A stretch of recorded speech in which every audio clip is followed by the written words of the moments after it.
মা, মা শব্দটা কত যে মধুর, আর এই ডাকের মধ্যে কত কি লুকিয়ে আছে এটা কেউ জানে না।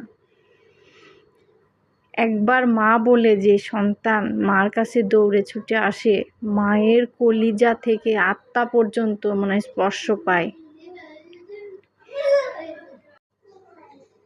আমি কান্না করি আমার সন্তানের জন্য, হয়তো আমার মা কান্না করে আমার জন্য। কখনোই বোঝা যায় না এই ফিলিং, দিনে দিনে বয়সের সাথে সাথে এই ফিলিংটা বোঝা যায়।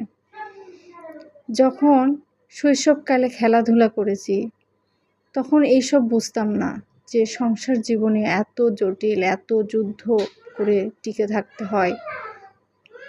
এখন বুঝি যে আমার মারা আমাদেরকে বেঁচে থাকার জন্য, দুটা ভাত খাওয়ানোর জন্য কতটা স্ট্রাগল করে আমাদের এত বড় করেছে, এবং এত বড় করার পরেও অন্যের হাতে তুলে দিয়েছে। শৈশবকালটা অনেক মধুর ছিল। খেলাধুলা করা, পড়াশোনা করা, মা বাবার বকুনি, কখনো এদিকে কারো সঙ্গে বেড়াতে যাওয়া, দাদা দাদি, চাচা চাচি, ফুপু, মানে একটা কি যে আনন্দর সময় ছিল। এখন বয়সের সাথে সাথে সেগুলো ফিল করি, সেগুলো মনে হয়। আর বিবাহিতর পর মেয়েদের ঈদের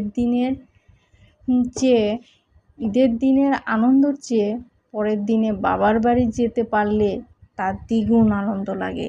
এটা ভাষায় প্রকাশ করা যাবে না, এটা কতখানি যে ভালো লাগে। খালি সেই শৈশবের দিনগুলোর কথা মনে হয়, কিভাবে আমরা ঈদের সময় নতুন জামা কাপড় পরেছি, বাবা মাদের সঙ্গে ঈদ করেছি, বোন ভাই, চাচা ফুপু, দাদা দাদি সবার সঙ্গে একসঙ্গে মিলে খাবার খাইছি, এখানে ঈদের সালামি নিয়েছি, কত যে আনন্দ।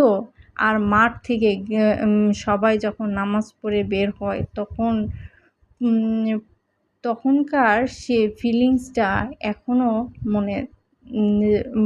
মনে হয়। কিছু না বলার মাঝে অনেক কিছু লুকিয়ে থাকে, যা বোঝার ক্ষমতা সবার থাকে না। মা, তোমার মতো করে কেউ আমায় সান্ত্বনা দিতে পারে না। যদি একটিবার শৈশবে যাওয়ার সুযোগ পেতাম